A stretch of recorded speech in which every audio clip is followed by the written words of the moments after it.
గోవింద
ఈ కార్యక్రమాన్ని నిర్వహించినటువంటి భక్తులు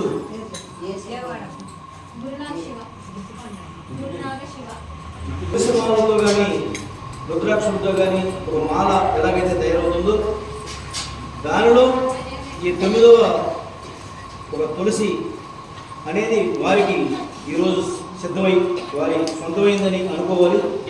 ఎవరైతే ఈ యొక్క 108 కార్యక్రమంలో ఎవరెవరు ఏ రోజున ఏ నెంబర్ వారికి వస్తుందో వారు నిజంగా ఆంజనేయ స్వామి వారి యొక్క మెడలో ఉండేటటువంటి తులసిమాలుగా భావించుకోండి.